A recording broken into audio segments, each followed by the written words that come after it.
शुरुआत इस वक्त की बड़ी खबर दे देते हैं आपको सबसे पहले। तो बड़ी खबर पृथला से। पृथला में बेखौफ घूम रहे हैं गुंडे, सरेआम गुंडागर्दी की तस्वीरें सामने आई हैं। पृथला से ये बड़ी खबर दे रहे हैं आपको। सैकड़ों लोगों को धमकाने एक युवक देखिए किस तरह से आ जाता है, बेखौफ किस तरह से युवक। गदपुरी टोल पर रिवॉल्वर लेकर धमकाया गया इस शख्स की तरफ से। पूर्व मंत्री करण दलाल समेत कई नेताओं को धमकी दी गई इस शख्स की तरफ से। ये तस्वीरें भी आपको दिखा रहे हैं पृथला से। ये पूरा मामला आया है सामने, जहां हौसले देखिए किस कदर बुलंद हैं गुंडे बदमाशों के। तस्वीर आई है गुंडागर्दी के सामने, बड़ी तादाद में लोग मौजूद हैं और इतनी बड़ी संख्या में लोगों के बीच में देखिए किस तरह से डराया धमकाया गया इसकी तरफ से, इस शख्स की तरफ से। हाथ में रिवॉल्वर आपको इसके नजर आएगी। बताया जा रहा है कि कई बड़े नेता भी यहां पर इस दौरान मौजूद थे जिनको धमकी दी गई। पूर्व मंत्री करण दलाल समेत कई नेताओं को धमकी दी गई इस शख्स की तरफ से। हालांकि क्या ये पूरा मामला है, क्या इसके पीछे की वजह, कौन ये शख्स है, ये फिलहाल जानने की हम कोशिश करेंगे। लेकिन पृथला से ये बड़ी खबर तस्वीर के साथ।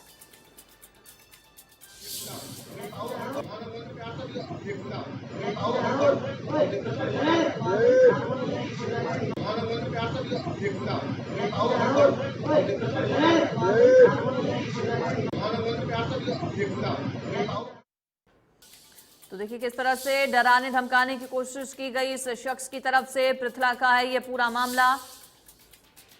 करण दलाल भी कहा जा रहा है कि यहां पर मौजूद, इसके अलावा कुछ और नेताओं की मौजूदगी, और डर और खौफ किसी का नहीं इस शख्स में। गुंडा दबंग टाइप का ये व्यक्ति जिसके हाथ में रिवॉल्वर भी आपको नजर आएगी। और ज्यादा जानकारी इस पर ले लेते हैं। पृथला से हमारे संवाददाता राजेंद्र धैया सीधे हमारे साथ जुड़ गए हैं। राजेंद्र, सबसे पहले इस शख्स के बारे में बताइए। दबंग किस्म का ये व्यक्ति नजर आ रहा है, ऐसा क्यों कि कोई डर और खौफ नहीं है? बड़ी संख्या में तस्वीरों में देख रहे हैं आसपास लोगों की है, बावजूद इसके इतनी बड़ी संख्या में लोगों की मौजूदगी के किस तरह से डरा धमका रहा है ये? बिल्कुल अंजलि, मैं आपको बता दूं, केवल जनता ही नहीं थी वहां पर, पुलिस की 2 जिप्सियां भी भर के खड़ी हुई थी, लेकिन किसी की हिम्मत नहीं हुई कि उस आपराधिक किस्म के व्यक्ति को कोई छेड़ भी सके या कोई उसको टोक सके। सरेआम जो है अवैध हथियार को लहराता हुआ वहां पर जो है लोगों को धमकी देकर गया। और कहीं ना कहीं इसको लेकर अब जो टोल हटाओ संघर्ष समिति है उसने पुलिस को शिकायत दी है। पुलिस ने जल्दी आरोपी को गिरफ्तार करने की बात कही है। और इसको लेकर जो टोल हटाओ संघर्ष समिति के सदस्य हैं वो गदपुरी थाने में भी गए हैं शिकायत देने के लिए। और कहीं ना कहीं जल्दी आरोपी को गिरफ्तार करने की बात पुलिस की तरफ से। कौन है राजेंद्र, ये कौन है? ये क्या किसी का संरक्षण प्राप्त है इस व्यक्ति को? आप बता रहे हैं कि पुलिस वहां पर मौजूद थी। अगर पुलिस वहां पर मौजूद थी तो क्या इंतजार कर रही थी पुलिस शख्स के रिवॉल्वर चलाने का? उसके बाद कोई कदम उठाया जाता? देखिए, साफ तौर पर कहें तो कहीं ना कहीं जो टोल है उस टोल की हिमायत में ये आया था और साफ तौर पर कहा था कि टोल को खाली करो। और इसके अलावा साफ तौर पर कहें तो वहां पर जान से मारने की धमकी भी दी है। ऐसा शिकायत में टोल संघर्ष समिति के जो सदस्य हैं उन्होंने लिखित में बाकायदा शिकायत दी है। और कहीं ना कहीं जब टोल की हिमायत में आए तो टोल कर्मचारियों का ही कोई ना कोई इससे सांठगांठ हो सकती है। और इसी के तहत अब टोल पर जितने भी लोग धरना दे रहे थे वहां पर पूर्व मंत्री करण दलाल थे, पूर्व विधायक जो टेकचंद शर्मा और पूर्व विधायक रघुवीर तेवतिया भी वहां पर मौजूद थे। लेकिन अब जिस तरीके से सरेआम जो धमकी दी गई इसको लेकर 22 तारीख को एक महापंचायत का आयोजन पूरे क्षेत्र की तरफ से यहाँ पर किया जाएगा। और साफ तौर पर ऐसे आपराधिक किस्म के जो लोग हैं उनसे निपटने का दावा भी टोल हटाओ संघर्ष समिति की तरफ से किया गया है। जी, कौन है ये शख्स, इसके बारे में और क्या डिटेल पता लग पाई है? और अकेला था ये या फिर और भी इसके गैंग में कुछ लोग शामिल हैं? गिरफ्तारी कब तक कह रही है पुलिस हो पाएगी इसकी? आधा दर्जन से ज्यादा लोगों के खिलाफ टोल हटाओ संघर्ष समिति ने शिकायत दी है।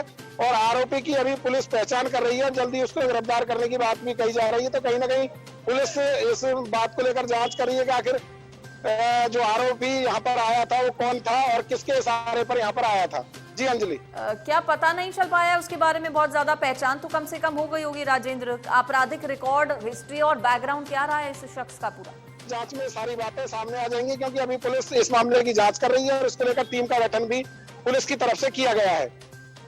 बिल्कुल, लेकिन ये देखिए बेहद शर्मनाक भी है। पुलिस की कार्यशैली पर भी कहीं ना कहीं सवाल खड़े करता है। अगर पुलिस इस तरह से, गुंडे बदमाश पुलिस के सामने इस तरह की हरकत करेंगे तो कैसे अपना जो डर और खौफ है वो लोगों के बीच स्थापित कर पाएगी पुलिस? राजेंद्र, देखिए, साफ तौर पर कहें तो वहां पर जब जिस समय ये आरोपी पहुंचा तो वहां पर पुलिस के बहुत सारे कर्मचारी खड़े हुए थे साइड में, लेकिन किसी ने भी हिम्मत नहीं जुटाई उसे कुछ भी कहने की, और वो सरेआम जो अवैध हथियार है उसको तान कर धमकी देता हुआ वहां से वापस भी चला गया, लेकिन कोई भी उसको रोकने की हिम्मत नहीं जुटा पाया। हालांकि टोल हटाओ जो संघर्ष समिति जो वहां पर धरना दे रही थी, उन्होंने उसको जरूर कहा कि आप यहाँ बीच में आकर बैठिए और अपनी बात तसल्ली से रखिए, अगर आपकी बात में कोई दम होगा तो उसको सुना भी जाएगा। लेकिन वो राजेंद्र, क्या बड़े और जिम्मेदार अधिकारियों तक ये पूरा मामला पहुंचा? क्या उन पुलिस वालों के खिलाफ भी कोई एक्शन देखने को मिलेगा? क्या कोई एक्शन उन पुलिस कर्मियों के खिलाफ भी होगा जो कि मूक दर्शक बने खड़े रहे और इस व्यक्ति की धमकियां सुनते रहे आम लोगों की तरह?